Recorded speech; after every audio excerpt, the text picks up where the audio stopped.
Ugh.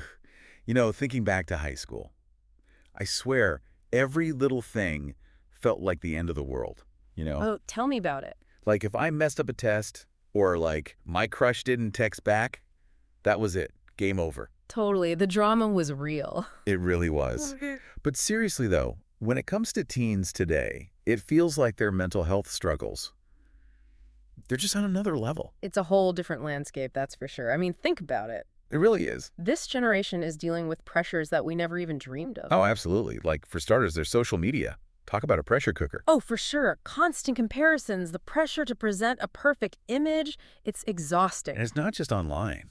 The pressure to excel academically starts so young now, it's crazy. It's like the competition starts in kindergarten. And on top of all that, you've got those age-old struggles. Yeah, trying to figure out who you are, where you fit in, Exactly. all those classic teen dilemmas. It's a lot. It really is. Which brings me to why I'm so excited about this deep dive.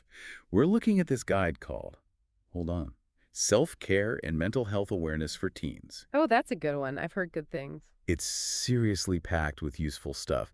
One thing that really stood out to me was how they use this ready, set, go framework. Interesting. That's usually for, like, sports, right? Exactly. But it's so surprisingly relevant to mental health. It's like you've got to prep your mind just like an athlete preps for a game. Makes sense. You need to have the right mindset, the right tools. Totally. And speaking of the big game, I was kind of blown away by some of the stats in this guide. Like the CDC reports that over a third of high school students are dealing with, what was it? Persistent sadness or hopelessness. I saw that too. Yeah, that's the one. And that's not just typical teenage angst. That's like a serious sign that we need to pay attention. Absolutely. And what's really concerning is that those numbers have gone way up in recent years compared to just a decade ago. It's a big jump. Shows you how much more prevalent these issues are becoming. It's pretty alarming. So let's get into this ready, set, go framework. It starts with ready, which is all about self-awareness, which, okay, sounds pretty basic, right? Like know yourself, ancient wisdom, blah, blah, blah. Right. But it's so much harder than it sounds, especially for teenagers. Oh, absolutely.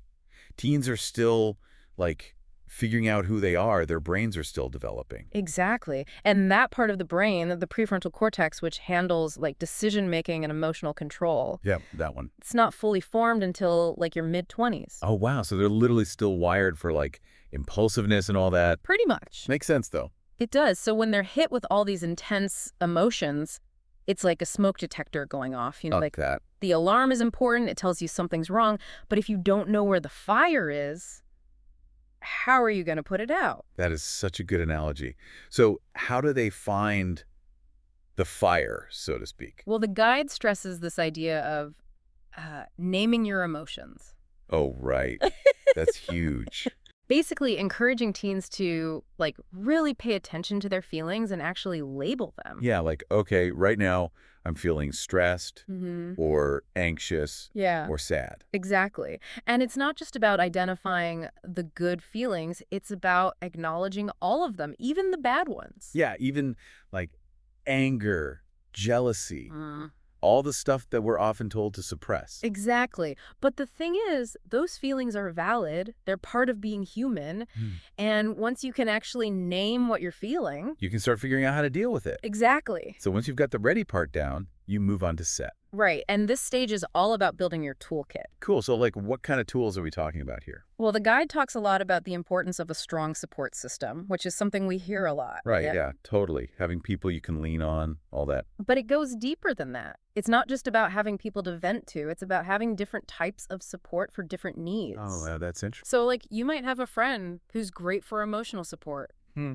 Someone to listen to you rant about your day. Right. And then maybe a parent or a family member can help you out with like the practical stuff. Exactly. Like, if you're feeling overwhelmed, they can help you manage your schedule or just take some things off your plate. And what about like academic stress? Yeah. Who's good for that? Well, a teacher or a tutor could be a great resource for that kind of support.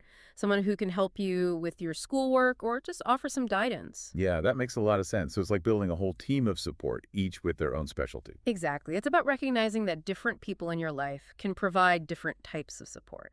And having that diverse network is key. So that's the support system piece. Yeah. What else is in the toolkit? The other big one is developing a self-care routine.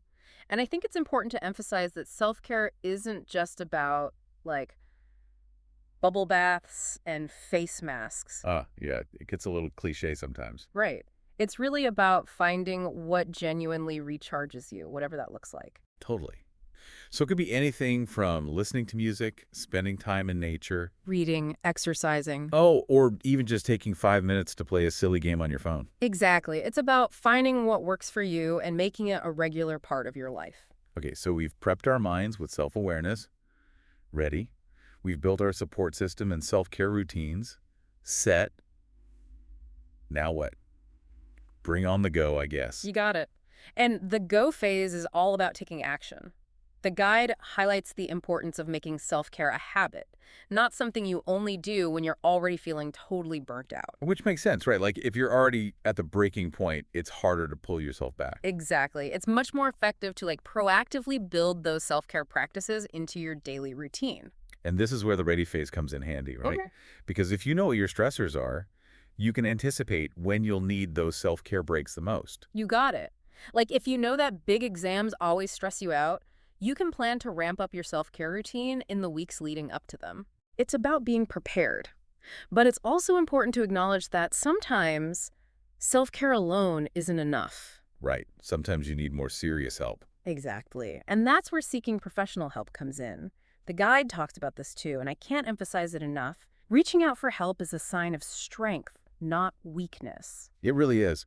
Sometimes we need to hear that, though. We do. It can be hard to ask for help, especially for teenagers, but just like with a physical injury. Yeah, if you broke your leg, you'd go see a doctor, right? Exactly. You wouldn't try to tough it out on your own. Uh, Well, your mental health deserves the same care and attention. no question about it. Yeah. So big takeaway from this deep dive. Don't be afraid to ask for help. Exactly. But even before it gets to that point, there's so much you can do to proactively take care of your mental well-being. And this guide lays it all out so clearly. I mean, it's geared towards teens, but honestly, Oh, the Ready, Set, Go framework is relevant for everyone. totally. No matter how old you are, you're going to face stress, you're going to have challenges. It's part of life. So I think the real question to ask yourself, no matter what your age is, how can you apply this framework to your own life? Yeah, good point. What are your stressors? What are your go-to self-care practices? What kind of support system do you have? Like a little mental health checkup? Exactly. It's a good reminder that taking care of our mental health is a lifelong journey. Not just a one-time thing. So I think that's a great challenge for everyone listening, whether you're dealing with teenage drama or, grown-up drama, which can be just as bad. Oh, I'd argue it's worse sometimes. Probably.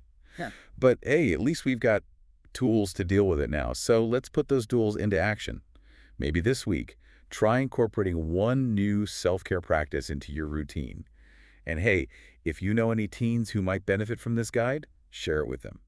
Let's spread the word that taking care of our mental health matters no matter who you are. I love that. Couldn't agree more. All right, on that note, thanks for joining us for another deep dive. See you next time. See you later, man.